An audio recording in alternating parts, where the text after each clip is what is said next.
अस्सलाम वालेकुम, मैं हूँ सोनिया सत्ती। आप देख रहे हैं प्रोग्राम हकीकत क्या है। नाजरीन, मियां नवाज शरीफ साहब की वापसी के बड़े चर्चे हैं। गुज़िश्ता रोज़ उन्होंने बात भी की और उन्होंने ये कहा कि जीत इस बार उनकी होगी, क्योंकि हमने अपना पॉलिटिकल जो कैपिटल था उसको कुर्बान किया है, मुश्किल फ़ैसले किए हैं। सारा का सारा क्रेडिट ज़ाहिर है वो अपनी जमात को दे रहे थे और इसलिए उन्होंने कहा कि जीत जो है वो यकीनी तौर पर हमारी होगी। साथ में उन्होंने कहा कि मुल्क को इस हाल तक लाने वालों को कटहरे में लाना होगा, उन किरदारों का एहतसाब ज़रूर होगा। ज़ाहिर है उन्होंने नाम लेकर बात की, जनरल बाजवा साहब के हवाले से, जनरल फैज़ हमीद के हवाले से, उस वक्त की जो अदालत थी चीफ जस्टिस साकिब निसार के हवाले से। उन्होंने कहा कि वो तो बल्कि मुजरिम हैं इस कौम के। उन्होंने जिस अंदाज में फ़ैसले किए, ज़ाहिर नवाज शरीफ साहब ने जिस अंदाज में वो नाहल हुए थे, उसके बाद तमाम तर मामलात, जेल जाना, मुल्क से बाहर जाना और एक लंबी अरसे के बाद वो दोबारा पाकिस्तान वापस आने की बात हो रही है। क्या वाकई नवाज शरीफ वापस आएंगे तो क्या होगा उनके लिए? क्या वाकई उनके लिए रास्ते साफ हो चुके हैं या फिर उन्हें कानूनी मामलात का भी सामना करना पड़ सकता है? और क्या वाकई इस वक्त मुस्लिम नून इस पोजीशन में है कि वो हुकूमत में आ सकेगी? और दूसरी तरफ मामलात जो हैं ओवरऑल इस वक्त महंगाई के हवाले से बड़ा सख्त किस्म का निगरान गवर्नमेंट इस पर एक्शन ले रही है और किसी हद तक जो है वो आवाम को इन द सेंस के डॉलर नीचे आ रहा है। अदरवाइज़ तो पेट्रोलियम मसनूआत की कीमतों में एक बार फिर इजाफा हो रहा है। ओवरऑल महंगाई में किसी भी स्टेज पर कोई कमी हमें नज़र नहीं आ रही, बट इसके कुछ मुस्बत असरात जो हैं वो स्टिल हमें देखने को मिले और उम्मीद की जा रही है कि आने वाले वक्तों में अगर यही सिलसिला जारी रहा, इसी तरह से माफियाज को लगाम डाली गई और ये क्रैकडाउन जारी रहा, तो किसी हद तक हालात में बेहतरी ज़रूर आएगी। ओवरऑल मुआशी हालात इस वक्त इस नहज पर पहुंच चुके हैं कि फौरी तौर पर इस दलदल से, इस क्राइसिस से निकलने का कोई हल नहीं है। ज़ाहिर IMF की सख्त शराइत हैं और उन शराइत को पूरा किए बगैर ये मुल्क चल नहीं सकता और अब नहीं मानेंगे IMF की शराइत तो हमें पैसे नहीं मिलेंगे, कर्ज नहीं मिलेगा और फिर मुल्क डिफ़ॉल्ट की तरफ जा सकता है। अल्लाह ना करे ऐसे जो है वो मामलात आएँ। बहरहाल इस वक्त ज़ाहिर है आवाम की मुश्किलात बहुत ज़्यादा हैं। बिजली के बिलों में इजाफे, फिर गैस की कीमतों में इजाफे की बड़ी बात हो रही है, फिर ओवरऑल पेट्रोलियम मसनूआत की कीमतें अब तो 10-15 दिन के बाद यकमुश्त इतना बड़ा इजाफा कर दिया जाता है। तो अब किस तरीके से आवाम जो है वो सर्वाइव करेगी, क्या आगे हालात बनते हैं, सारी सूरत हाल पर आज ज़रा तफसील से बात करेंगे और मौक़िफ़ लेंगे। प्रोग्राम के स्टार्ट में किश्वर ज़मान साहिबा हैं, बड़ी सीनियर रहनुमा MQM की, साबिक़ MNA भी रह चुकी हैं। इन पर इस सारी सूरत हाल पर उनका पॉइंट ऑफ व्यू लेंगे। जबकि प्रोग्राम के दूसरे हिस्से में सीनियर एनालिस्ट मियाँ हबीबुल्लाह जान साहब प्रोग्राम में हमें ज्वाइन करेंगे, उनसे भी सारी सूरत हाल पर बात करेंगे। और नाज़रीन, इसी सारी सूरत हाल पर बात करने के लिए सीनियर रहनुमा MQM किश्वर ज़मान साहिबा ने प्रोग्राम में हमें ज्वाइन किया। Thank you so much for joining us. Kishwar Zaman साहिबा, सबसे पहले तो आज नवाज शरीफ साहब ने बात की है और जहां उन्होंने ज़ाहिर अपनी पार्टी पॉलिसी के हवाले से कुछ बात की है, वहां पर माजी के किरदारों, मिलिट्री एस्टैब्लिशमेंट को भी तनकीद का निशाना बनाया जो माजी की रही। लेकिन इसके साथ साथ उन्होंने ये कहा है कि हमने अपना पॉलिटिकल जो ओवरऑल सिचुएशन थी पॉलिटिकली, हमने उसको कुर्बान किया और मुल्क को डिफ़ॉल्ट होने से बचाया है। ज़रा 15-16 जमातों की, 14-15 जमातों की कोalition गवर्नमेंट थी जिसमें सबका अपना रोल था, लेकिन क्रेडिट नवाज शरीफ साहब ले रहे हैं। तो आप कैसे देखती हैं इस पर? बिलावल ने भी आज तनकीद की है, MQM का इस पर स्टांस क्या है? देखिए, ये तो एक हमारे यहाँ की बहुत पुरानी चीज है कि जब भी कोई जॉइंट होते हैं या मर्जर करते हैं ज़रूरतों के लिए, तो कोई एक उसका क्रेडिट लेने की कोशिश करता है और तारीख रही है ये क्रेडिट लेते हैं। लेकिन मैं तो ये समझती हूँ एक कारकुन होने की हैसियत, एक सियासी पार्टी के कारकुन होने की हैसियत से कि इन चीजों में पढ़ने के बजाय आवाम के बारे में सोचना चाहिए। जो हालात हैं, जो मौजूदा हालात हैं, शायद इससे पहले कभी इतने खराब नहीं हुए। तो उन हालात में भी अगर हम इसी रेस में लगे हुए हैं कि किसने IMF से बचा लिया और किसने IMF में फंसा दिया, तो हम मसाइल क्या हल करेंगे?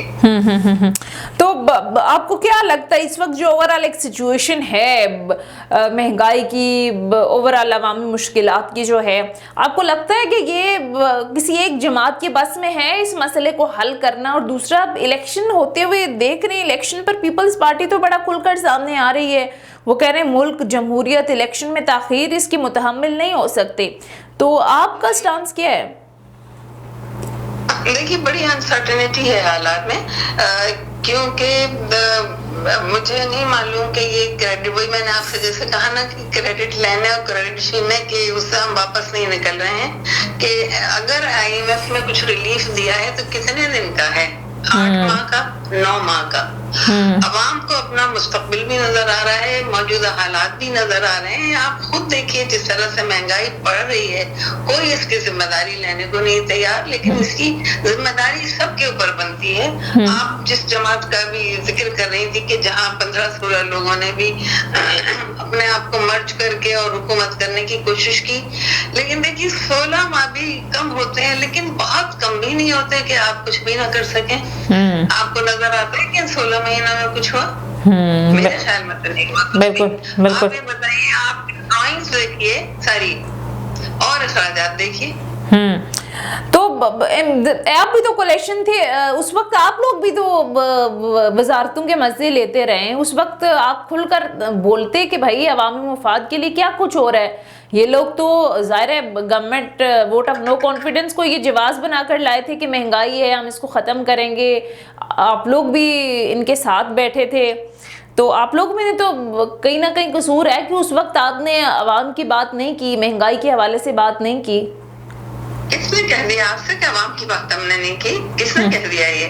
देखिए, हम जब भी किसी हुकूमत के साथ बैठे, कुछ शराइत के साथ बैठे, और कभी सच बोलने से, यानी हमने PTI को भी जो ज्वाइन किया था, पहले दिन से उसे बताना शुरू कर दिया था हमने, और जब पहला बजट आया था तो मैंने उठ के सबसे पहले यही कहा था कि हम इत्तेहादी जरूर हैं आपके, इत्तेहादी जरूर हैं, लेकिन हम नुमाइंदे अवाम के हैं। जिस तरह से चीजें उस वक्त हमारे मिनिस्टर वो थे, मैं भी याद करके नाम बताती हूँ, तो मैंने उनसे यही सवाल किया था कि आप अपनी सारी लिस्ट उठा के देख लीजिए कि आपने जिन चीजों के दाम बढ़ाए हैं वो सारे बिल्कुल मिडिल क्लास और लोअर मिडिल क्लास के साथ ज्यादती हो रही है। अगर आप थोड़े से बहुत कोई कॉस्मेटिक्स के या किसी के उनके बढ़ा देती हैं तो सब कोई नहीं फर्क पड़ता, लेकिन एक बात है कि उन्होंने बात सुनी थी कि आपने लाल मिर्च के और जो किचन की जरूरत की चीजें उन तक के दाम बढ़ा दिए थे, और वो आप याद कीजिए कि वो बजट रिवाइज किया गया था MQM के कहने पर।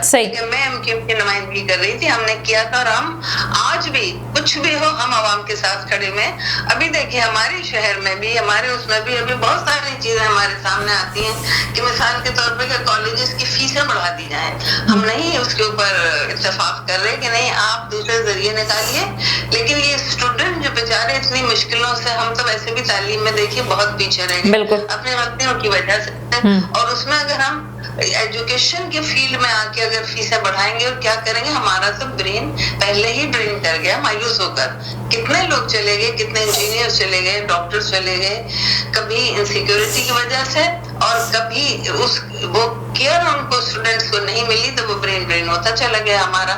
अब ये बताइए कि जब फीसें बढ़ाएंगे तो अब तो इतना बुरा वक्त है कि वीजे भी नहीं मिलते हैं, ये बच्चे कहाँ जाएंगे, ये स्टूडेंट्स कहाँ जाएंगे? MQM डट के खड़ी हुई है कि हम किसी कीमत पे भी फीसें नहीं बढ़ाने देंगे। ठीक है, अच्छा मैम ये बताइएगा, इस वक्त जो अभी आपने भी बात की कि ओवरऑल जो एक सिचुएशन है, महंगाई है, गरीब आवाम का गुजारा मुश्किल बल्कि हो ही नहीं रहा, जिस अंदाज में बिजली के बिल देखें, गैसों की कीमतें फिर बढ़ाने की कोशिशें तेज़ हो गई हैं डॉलर के हवाले से, लेकिन निगरान गवर्नमेंट जब से आई है एक क्रैकडाउन किया जा रहा है, डॉलर कहीं ना कहीं हम देख रहे हैं कम होता जा रहा है, बड़े पैमाने पर छापे मारे जा रहे हैं, बिजली चोरों के खिलाफ कार्रवाइयाँ हो रही हैं। अगर ये काम थोड़ा पहले हो जाते, दूसरी जो गवर्नमेंट्स थी उनके टाइम में हो जाते, तो शायद इस नहज पर हम पहुंचते ही नहीं। कहने वाले तो कहते हैं कि ये काम 75 साल पहले शुरू हो जाने चाहिए थे, तो आज जिस नहज पर हम हैं ये तो हमें सूरत हाल देखना ही ना पड़ती अगर माफियाज को वक्त पर लगाम दे जाने की कोशिश की जाती। तो आपको लगता है कि ये किसी हद तक सूदमंद होगा अगर ये इसी तरीके से सिलसिला जारी रहा? तो देखिए, इसको समेटना बहुत मुश्किल है। हालांकि ऐसा भी नहीं कह सकते कि नामुमकिन है, नामुमकिन नहीं है। आप अगर पाकिस्तान की तस्वीर देखें, इसकी तारीख उठा के देखें, या मौजूदा हालात जो बहुत खराब हो चुके हैं, कि पाकिस्तान 2 हिस्सों में तकसीम हो चुका है। पहले इसकी 3 क्लासेस थी, एक एलीट क्लास थी और मिडिल थी और लोअर मिडिल थी। अब मेरे हिसाब से 2 तबके रह गए, एक हैव और एक हैव नॉट। हैव नॉट जो है वो बड़े मसाइल का शिकार है हर एतबार से, Exactly. और ये आज नहीं, ये इस निजाम की खराबी है। हुकूमतों के बारे में लिखा जाता रहा, पार्लियामेंटेरियंस को बहुत बुरा भला कहा जाता रहा, लेकिन इस निजाम में वो तब्दीलियां लाने की कोशिश की ही नहीं। अब मेरा ताल्लुक एमक्यूएम से है। देखिए, अभी असेंबली खत्म हुई है, लेकिन इस असेंबली में मैंने एक बिल जमा करवाया है और उसको बहुत लोगों ने सपोर्ट किया मुझे, और मैं उससे अब सेनेट में चला गया तो छोड़ के आई हूँ। तो तवक्को करती हूँ कि उस बिल के ऊपर अमल किया जाए, क्योंकि हमारे यहाँ प्रॉब्लम बहुत बड़ा। आप खुद भी अगर इसी शहर में या पाकिस्तान में ही रहती हैं, आप ये बताइए, आप किसी भी होटल में चली जाइए, किसी बड़े घराने की शादी में चली जाइए, आपको लगता है कि ये मुल्क डिफॉल्ट की तरफ है? बिल्कुल नहीं। आप बड़े बड़े शॉपिंग मॉल्स में चले जाएं, बड़े बड़े होटल्स में चले जाएं। हाँ, मेरी सोच ये है कि जैसे मिसाल के तौर पर मैं किसी ऐसी शादी में जाती हूँ जो वेल ऑफ घरानों की हो, तो जब वहां मैं किसी लड़की को, बच्ची को, दुल्हन को 30 लाख का जोड़ा पहने देखती हूँ, उससे पहले वो 25 का था, उससे पहले 15 का था, लेकिन यही लेवल था, तो मैं ये सोचती हूँ कि ये दुल्हन जो बैठी है, जिसकी भी बहू है, जिसकी भी बेटी है, वो कोई कारोबार करता होगा, और जो कारोबार करता होगा वो अपने बैंक से कर्ज लेता होगा। बैंक स्टेट बैंक से कर्ज लेता है, स्टेट बैंक IMF से कर्ज लेता है। अच्छा, मेरी IMF के अहदेदारों से बात भी हुई है। मेरे हिसाब से IMF कोई जुल्म नहीं कर रहा, जिस तरह उस पर इल्जाम लगाए जा रहे हैं। IMF का कहना ये है, तो आप वो कह रहे अपने अखराजात कर्ज वापस लेने के लिए दिया जाता है। बिल्कुल सही कह रहे हैं। इमदाद नहीं वापस ली जाती है, लेकिन जो कर्ज आ रहा है हमारे यहाँ, उनका कहना ये है कि जो कर्ज जाता है उसे इस्तेमाल वो करते हैं जो वापस करना नहीं जानते। यानी अगर वैसे फॉर एग्जाम्पल आप ले लीजिए कि 2000 लोगों ने अगर कर्ज लिया है तो 1500 तो माफ करवा लेते हैं। बिल्कुल, ये बात बिल्कुल सही है। और IMF हाँ, इसकी तकालीफ कहाँ आती है? नीचे की तरफ। जब बजट बनता है, चीजों के दाम बढ़ जाते हैं, रोटी महंगी हो जाती है, पेट्रोल महंगा हो जाता है। अब तो हर चीज उस तरफ जा रही है कि उसके बावजूद जबकि 6 महीने से डिफॉल्ट कर रहे, मुझे आप किसी भी होटल का बता दीजिए। यानी होटलों में इतना रश है कि अगर आप बाहर निकले तो जो गाड़ियां पार्क करने वाले खड़े होते हैं वो बताते हैं फला फैमिली इतने देर से खड़ी है, फला फैमिली इतनी देर से खड़ी है। तो बिल्कुल, हाँ, ओवरऑल बात आपकी दुरुस्त है मैम के।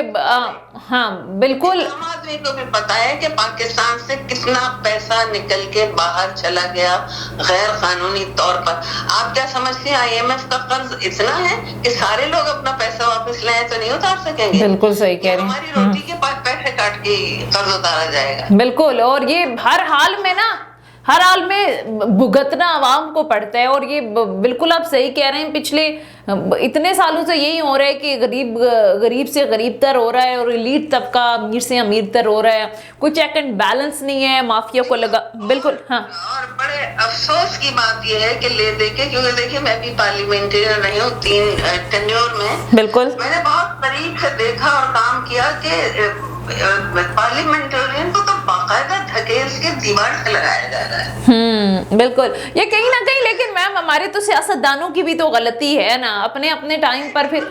हाँ, बिल्कुल है, मैं कह रही हूँ सियासतदानों की गलतियां हैं, लेकिन अगर एक तबका ऐसा है। अच्छा देखिए, MQM तो बनी ही इसलिए थी कि ये जो वडेरागिरी और जो है इसको खत्म किया जाए, और MQM ही थी जो साइकिल चलाने वालों को, मोटरसाइकिल चलाने वालों को ऐवानों तक ले आई थी।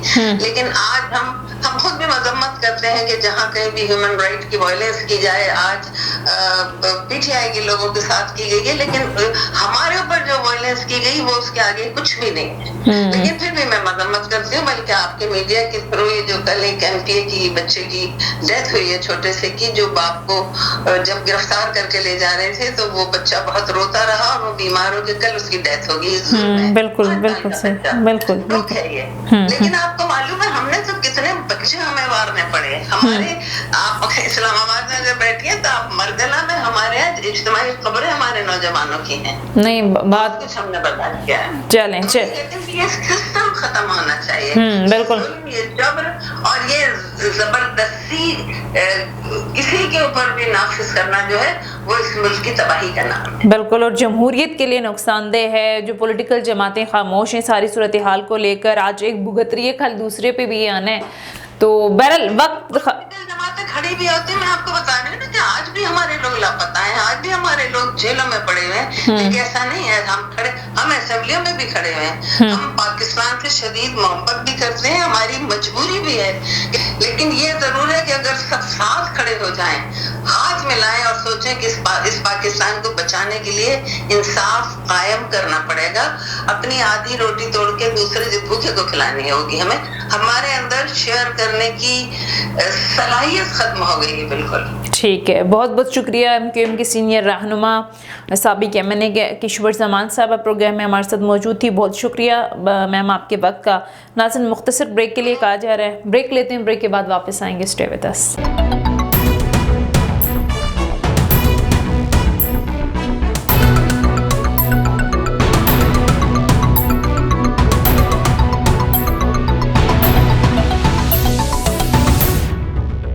اور ناظرین اسی ساری صورتحال پر بات کرنے کے لیے میاں حبیب اللہ جان سینئر انالسٹ ہمیں جوائن کر چکے ہیں. بہت شکریہ سر آپ کے وقت کا. میاں صاحب, نواز شریف صاحب نے آج بات کی ہے اور انہوں نے کہا ہے کہ ہم نے اپنا پولیٹیکل کیپٹل جو ہے وہ قربان کیا ہے اور ملک کو ڈیفالٹ سے بچایا ہے. ہماری قربانی ایک بہت بڑی قربانی تھی, جس کے بعد ظاہر ہے جیت جو ہے وہ ہماری یقینی ہوگی. بڑی باتیں کی ہیں انہوں نے, اور اس کے ساتھ ساتھ جو کچھ انہوں نے بھگتا ہے اس حوالے سے بھی آج بڑی کھل کر تنقید کی ہے. انہوں نے اس وقت کی ملٹری اسٹیبلشمنٹ پر, اس وقت کے چیف جسٹس پر باقاعدہ نام لے کر کہا ہے. جنرل باجوہ, جنرل فیض اور ثاقب نثار صاحب کے حوالے سے یہاں تک کہا ہے کہ یہ تو مجرم ہیں قوم کے. کیسے دیکھتے ہیں, آپ کو لگتا ہے آ رہے نواز شریف صاحب اور انہوں نے باقاعدہ کہا ہے کہ ان کو احتساب کا سامنا کرنا ہوگا؟ اچھا, ایک تو سونیا سب سے بڑی بات جو ابتدا میں آپ نے کہی کہ میاں نواز شریف نے کہا ہے کہ یہ ہم نے ملک کو ڈپال سے بچا لیا. مجھے سمجھ نہیں آ رہی کون سے ڈپال سے بچا لیا ہے. پاکستان کے عوام تو جو ہے وہ ڈپال کب کے کر چکے ہیں اور وہ سزا بھگت رہے ہیں اس ڈپال کی. اور آج جو ہے وہ ذرا عوام میں نکل کر دیکھیں تو پتہ چلتا ہے کہ لوگ کس طرح زندگی گزار رہے ہیں. یقین کریں کہ لوگ اپنے بچوں کی پرورش پر اتنا پیسہ خرچ نہیں کر رہے جتنا ریاست کو چلانے کے لیے بجلی کے بل, یوٹیلیٹیز بل اور دوسرے ٹیکسز کی مد میں وہ پیسے دے رہے ہیں. تو لوگ تو اپنا پیٹ کاٹ کر جو ہے وہ اس ڈیفالٹ کو بھگت رہے ہیں جو یہ حکومت پچھلی جو ہے وہ 16 ماہ میں کر گئی ہے. تو اور جو اب نگران حکومت کر رہی ہے, یہ سمجھ سے بالا تر ہے کہ یہ مہنگائی آخر کہاں جا کر رکے گی. اور یہ میں آپ کو بتا دوں, یہ جتنا بھی اپنا پولیٹیکلی ایک کیس بنانے کی کوشش کر رہے ہیں اور پاکستان آ کر لوگوں کو یہ آنے سے پہلے یہ تیاریاں کر رہے ہیں جی کہ ہم تو ملک کو اس سطح پر لے گئے تھے, یہ فلاں لوگوں نے ڈپال کے. دیکھیں پاکستان میں جو نا کوئی اپنی غلطی تسلیم کرنے کے لیے تیار نہیں. ہر بندہ جو ہے وہ دوسرے پر مدعا ڈالتا ہے اور اپنے گناہ جو ہے وہ بھی کسی کے سر تھوپنے کی کوشش کرتا ہے. دیکھیں پاکستان میں سب کا احتساب ہونا چاہیے, لیکن انتہائی بدقسمتی ہے کہ یہاں سلیکٹیو احتساب ہوتا ہے, یہاں سیاسی انتقام لیا جاتا ہے, احتساب نہیں ہوتا. اب میاں صاحب آئے, موسٹ ویلکم لوگ ان کے منتظر ہیں, لیکن وہ مجھے سمجھ نہیں آتی کہ وہ اس مہنگائی کے دور میں جبکہ بجلی کے بل اتنے زیادہ ہیں, جبکہ جو ہے فیول کی قیمتیں جو ہیں وہ آسمان کو چھو رہی ہیں, اور جس حالات میں لوگوں کا 2 وقت کا کھانا ان کو میسر نہیں ہے اور وہ اپنی زندگی جو ہے ایڑیاں رگڑ کر گزار رہے ہیں, اس میں وہ میاں صاحب کا استقبال کرنے کے لیے جائیں گے. وہ تو 10 لاکھ لوگوں کے اجتماع کا دعویٰ کر رہے ہیں. وہ کہہ رہے ہیں مینار پاکستان پر جو عمران خان کا جلسہ تھا اس سے بھی ایک بڑا جلسہ, 1 لاکھ تو صرف کرسیاں لگیں گی. تو وہ تو بہت بڑے استقبال کی تیاریوں میں. اور یہ گھوڑے کا میدان,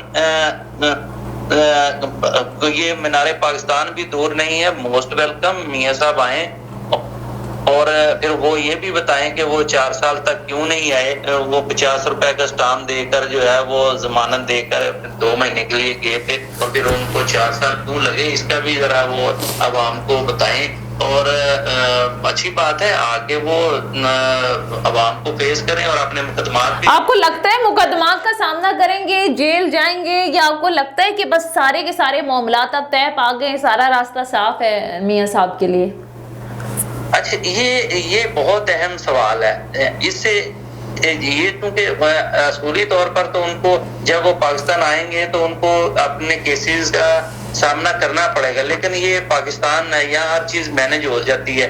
تو دیکھنا یہ ہوگا کہ اگر تو وہ ان کو محفوظ راستہ ملتا ہے, چونکہ ایک تاثر یہ بھی ہے کہ عدلیہ جو ہے وہ ہم کہنا نہیں چاہتے, لیکن یہ ہے کہ وہ بھی جو ہے وہ ان کے بارے میں کافی اب اس طرح کے اقدامات نہیں کر پائے گی جس طرح کے ماضی کی عدالت جو ہے ان کے وہ کرتی تھی, یا ان کا الزام ہے کہ وہ ایک ہمارے خلاف جو ہے بغض رکھتے تھے. لیکن اصل مسئلہ یہ ہے کہ پاکستان میں دیکھا جاتا ہے کہ اسٹیبلشمنٹ کی گڈ بک میں کون ہے. اگر تو میاں نواز شریف کو اسٹیبلشمنٹ نے معاف کر دی ہے اور وہ ان کی گڈ بک میں جا چکے ہیں تو پھر ان کے راستے صاف ہیں. نہیں, ماضی میں جو کچھ بھی ہوتا رہا اور ابھی بھی جس انداز میں وہ جنرل باجوہ پر تنقید کرتے ہیں, جنرل فیض صاحب کا نام لے کر بات کر رہے ہیں, تو آپ کو لگتا ہے کہ یہ پھر معاملات ٹھیک ہو چکے ہیں, یا کیا دیکھتے ہیں آپ؟ یہ تنقید جو ہو رہی ہے, آپ کو لگتا ہے کہ اس پر جو موجودہ اسٹیبلشمنٹ ہے اس کے کنسرن نہیں ہوں گے؟ اچھا, یہ اب چونکہ آج کی اسٹیبلشمنٹ اور ماضی کی اسٹیبلشمنٹ میں بڑا فرق ہے. وہ تو اپنے پیشروں کو جو ہے وہ بڑا تحفظ دیتے تھے, اور آپ نے دیکھا کہ جنرل پرویز مشرف کو جو ہے وہ ان کے خلاف کیسز ہونے کے باوجود انہیں چپکے سے نکال دیا گیا تھا اور ان کے خلاف کوئی کارروائی نہیں ہوئی تھی. لیکن اب پتہ نہیں آج کی اسٹیبلشمنٹ اس پیٹرن پر چلتی ہے یا اپنے پیشروں کو جو ہے. ٹھیک ہے. اچھا میاں صاحب, ایک اور سوال, آج وقت کم ہے. بلاول نے بھی تنقید کی, وہ کہہ رہے ہیں لیول پلینگ فیلڈ کی جو میں بات کر رہا ہوں یہ شکایت ہمیں نون لیگ سے ہے. آپ کو لگتا ہے یہ؟ دیکھیں, نہیں, میرا خیال ہے کہ ان کو شکایت اسٹیبلشمنٹ سے ہی ہے. نون لیگ کی کیا ہوگا, نون لیگ سے ان کو کیا شکایت ہوگی؟ وہ تو دیکھیں اب تو نگران سیٹ اپ ہے اور وہ بھی اسی طریقے سے عوام میں ہے اور پیپلز پارٹی بھی اسی طریقے سے عوام میں. نون لیگ سے ان کو کیا شکایت ہو سکتی ہے؟ اصل معاملہ جو ہے وہ اسٹیبلشمنٹ کا ہے. وہ چاہتے ہیں کہ جس طریقے سے اس وقت نون لیگ جو ہے وہ اس کو لاڈلا سمجھا بنایا جا رہا ہے, اصل باری جو تھی وہ پیپلز پارٹی کی تھی, اور پیپلز پارٹی کو لاڈلا بنائے جانے کے وعدے وہی کیے گئے تھے, لیکن ان کو اس طریقے سے اب جو ہے وہ سہولتیں نہیں مل رہی, تو لہذا ان کی اچھا وہ تنقید کسی اور پر کر رہے ہیں. اچھا یہ میاں صاحب بتائیں کہ الیکشن کی تاریخ کا نظر نہ آنا ایک سنجیدہ سوال ہے, سب جماعتوں کو مل کر فیصلہ کرنا چاہیے تھا, یہ بلاول بھٹو کہہ رہے ہیں. اور آپ کو یاد ہوگا کچھ دن پہلے کچھ اختلاف بھی آیا تھا بلاول بھٹو اور زرداری صاحب کے بیانات میں. آپ کو لگتا ہے واقعی پیپلز پارٹی الیکشن چاہتی ہے, یا پھر جیسے بلاول صاحب نے یہ کہہ رہے ہیں الیکشن ہونے چاہیے, پھر کہہ رہے ہیں یہ کام الیکشن کمیشن کا ہے, پھر زرداری صاحب الگ بات کر رہے ہیں, تو یہ گڈ کاپ بیڈ کاپ ہے, یا واقعی باپ بیٹے میں کوئی اختلافات نظر آتے ہیں آپ کو؟ اس میں جو ہے نا ہمیں دیکھنا یہ ہے کہ ہمارے قول و فعل میں کتنا تضاد ہے. ایک طرف ہم الیکشن مانگ رہے ہیں اور دوسری طرف ہم نے جو ہے وہ ووٹ دیا تھا اور مشترکہ قرارداد پاس کر لی تھی کہ نئی مردم شماری کے مطابق جو ہے کونسل آف کامن انٹرسٹ میں ہوئے تھے. اگر آپ کو فوری الیکشن چاہیے تھے تو آپ پھر اس جو سلامتی کمیٹی کا اجلاس تھا common interest, council of common interest, council of common interest, اس میں آپ کہتے ہیں کہ جی ہمیں یہ منظور نہیں ہے, ہم جو ہے فوری الیکشن چاہتے ہیں, لہذا پرانی مردم شماری پر 90 دن کے اندر الیکشن کروائیں. وہاں تو آپ اپنے ہاتھ کاٹ کر دے اور کہا کہ جی نئی مردم شماری کے مطابق الیکشن ہونے چاہیے اور اس میں بے شک تغیر ہو جائے, تو آپ برداشت کریں. اصل مسئلہ یہ ہے کہ ان کو نظر آ رہا ہے کہ الیکشن ہوتے ہوئے دکھائی نہیں دیتے, لہذا وہ جو ہے وہ مختلف طریقے سے ایک تو عوام میں سرخرو ہونا چاہتے ہیں اور دوسرا प्रेशर बिल्ड कर रहे हैं कि जी कि जल्दी इलेक्शन कराया जाए। उनको खतरा ये है कि कहीं सिंध भी हमारे हाथ से ना निकल जाए। बहुत बहुत शुक्रिया मियां हबीबुल्लाह जान, सीनियर एनालिस्ट प्रोग्राम में हमारे साथ मौजूद थे। नाज़रीन, ये था हमारा आज का प्रोग्राम। फीडबैक जरूर दीजिएगा। अगले प्रोग्राम तक इजाजत दीजिए। खुदा हाफिज।